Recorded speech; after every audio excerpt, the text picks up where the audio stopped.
पहले दिन से शुरू कर दिया कि जनाब हम मानते ही नहीं इलेक्शन को, हम कह रहे हैं कि खोलें जो आप चाहते हैं, बताएं हमें कौन सी। उसके बाद बात ही नहीं की।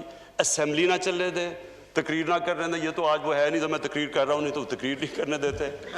तो ये वो लोग हैं जो इनका इंटरेस्ट ही नहीं है पाकिस्तान का। देखिए ना, अगर जो असेंबली का सबसे बड़ा काम है कि पब्लिक इंटरेस्ट को की हिफाजत करना, तो क्या ये पब्लिक के इंटरेस्ट की हिफाजत कर रहे हैं? ये तो अपने जो लीडर्स की चोरी किए हुए पैसे की हिफाजत कर रहे हैं। इनका तो इंटरेस्ट ही उल्टा है पाकिस्तान से। जो पाकिस्तान का इंटरेस्ट है, पाकिस्तान का तो इंटरेस्ट है कि ये चोरी किया हुआ पैसा वापस आए। इन्होंने अपनी ऑपोजिशन का मकसद ये बना दिया कि किसी तरह वो उस चोरी किए हुए पैसे को बचा लें।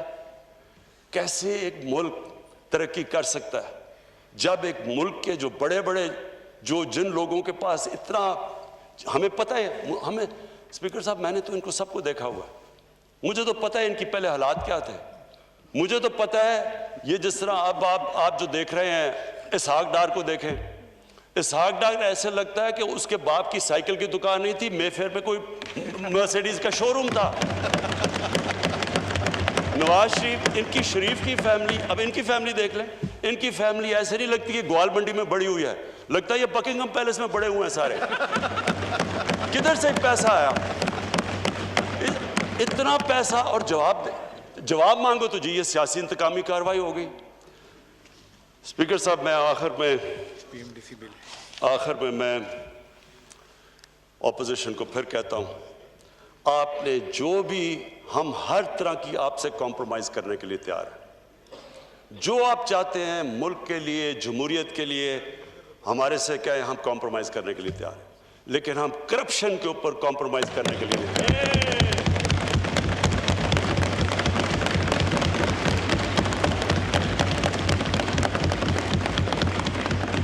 मैं आखिर में हाउस का शुक्रिया अदा करता हूं।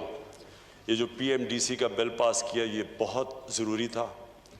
स्पीकर साहब, बदकिस्मती से हमारी जो मेडिकल कॉलेजेस और हमारे जो डेंटिस्ट्री उनके कॉलेजेस की जो स्टैंडर्ड है वो गिरती जा रही थी।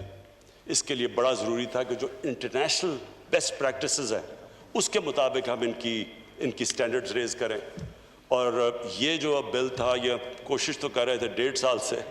तो पैनामा का जब केस उठाया था, उसमें फिर मुझे प्रेशराइज करने के लिए अदालत में ले गए। तो स्पीकर साहब, अगर मैं जो पब्लिक ऑफिस होल्डर नहीं था, एक स्पोर्ट्समैन था, मैं अगर 40 साल पुराने कॉन्ट्रैक्ट्स दिखा सकता हूं, मैं अपनी सारी मनी ट्रेल दे सकता हूं पाकिस्तान में पैसा लाने के लिए, ये एक डॉक्यूमेंट नहीं दे सकते कि पैसा बाहर कैसे गया है। ये बता सकते हैं कि Hyde Park, one Hyde Park, क्योंकि मैं लंदन, मेरी बड़ी जिंदगी गुजरी है, वन हाइड पार्क लंदन का तकरीबन सबसे महंगा प्रॉपर्टी है। मेफेयर लंदन, मेफेयर दुनिया में महंगा तरीन शहर है लंदन, और मेफेयर लंदन का महंगा तरीन इलाका है।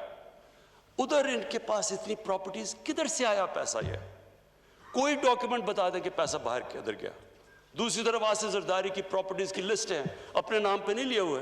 एक न्यूयॉर्क में फ्लैट गलती से अपने नाम पे ले लिया, जो एक केस चल रहा है, बाकी तो अपने नाम पे नहीं। ये किधर से पैसा आया?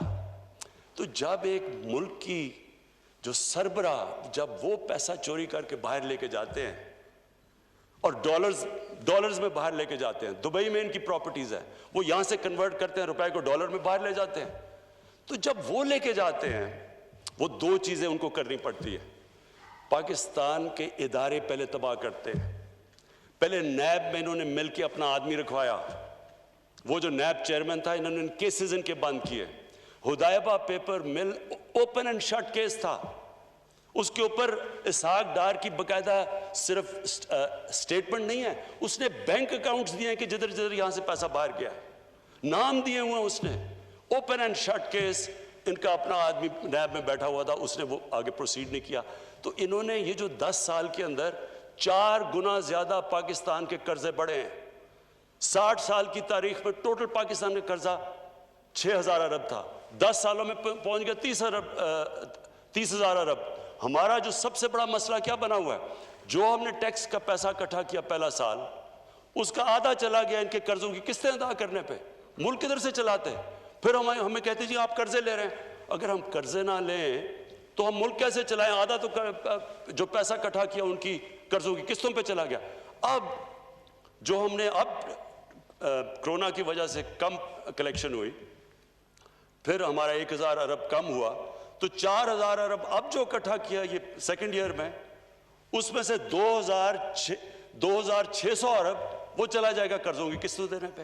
तो स्पीकर साहब, बात ये है कि ये कैसे हो सकता है कि आपने 10 साल में इस मुल्क को बोझ डाल दिया, इसका मुल्क का जो कर्जा है वो 4 गुना ज्यादा बढ़ा दिया, और आप जब बात करें करप्शन की तो कहते हैं पॉलिटिकल विक्टिमाइजेशन है।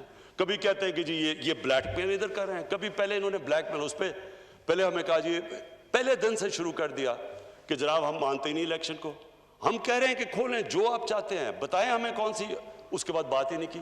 असेंबली ना चलने दें, तकरीर ना करने दें, ये तो आज वो है नहीं तो मैं तकरीर कर रहा हूं, नहीं तो तकरीर नहीं करने देते। तो ये वो लोग हैं जो इनका इंटरेस्ट ही नहीं है पाकिस्तान का। देखिए ना, अगर जो असेंबली का सबसे बड़ा काम है कि पब्लिक इंटरेस्ट की हिफाजत करना, तो क्या ये पब्लिक के इंटरेस्ट की हिफाजत कर रहे हैं? ये तो अपने जो लीडर्स की चोरी किए हुए पैसे की हिफाजत कर रहे हैं। इनका तो इंटरेस्ट ही उल्टा है पाकिस्तान से।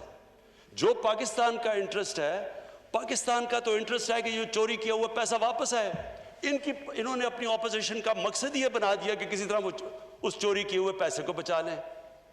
कैसे एक मुल्क तरक्की कर सकता है जब एक मुल्क के जो बड़े बड़े जिन लोगों के पास इतना, हमें पता है, हमें स्पीकर साहब मैंने तो इनको सबको देखा हुआ है, मुझे तो पता है इनकी पहले हालात क्या थे, मुझे तो पता है ये जिस तरह अब आप जो देख रहे हैं इसहाक डार को देखें, इसहाक डार ऐसे लगता है कि उसके बाप की साइकिल की दुकान नहीं थी, मेफेयर में कोई मर्सिडीज का शोरूम था।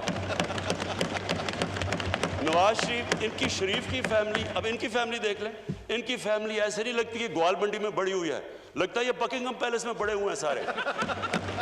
किधर से पैसा आया? इतना पैसा, और जवाब मांगो तो जी ये सियासी इंतकामी कार्रवाई हो गई। स्पीकर साहब, मैं आखिर में मैं ऑपोजिशन को फिर कहता हूं, आपने जो भी, हम हर तरह की आपसे कॉम्प्रोमाइज करने के लिए तैयार हैं। जो आप चाहते हैं मुल्क के लिए, जमहूरियत के लिए, हमारे से कहें, हम कॉम्प्रोमाइज करने के लिए तैयार हैं, लेकिन हम करप्शन के ऊपर कॉम्प्रोमाइज करने के लिए नहीं तैयार।